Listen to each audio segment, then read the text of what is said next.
Ucok Baba yang dikenal sebagai pelawak jadi sorotan saat jualan lato-lato di pinggir jalan. Ucok Baba dikabarkan sepi job di dunia hiburan hingga memutuskan jualan lato-lato yang tengah viral. Namun demikian, pelawak Ucok Baba tak malu untuk jualan lato-lato demi menafkahi keluarganya. Dalam akun YouTube-nya, pelawak Ucok Baba mengungkapkan membagikan kegiatan terbarunya itu. Ucok Baba mengaku jualan mainan lato-lato yang lagi viral karena lagi sepi job di dunia hiburan. Dia pun tak malu dengan kegiatan barunya, sebab menurutnya uang bisa didapatkan dari mana saja. Rupanya pemilik nama lengkap Usnan Batubara itu berjualan mainan anak-anak termasuk lato-lato yang sedang viral. Di video yang sama, Ucok Baba tampak sedang mengemas barang dagangannya dan memasukkannya ke box besar.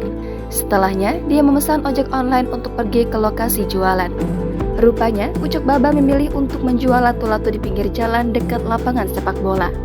Dia pun yakin mampu menghabiskan dagangannya itu mengingat lokasinya yang strategis.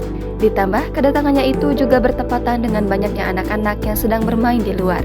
Ucok Baba pun lantas mulai mempromosikan dagangannya yang dijual seharga Rp10.000.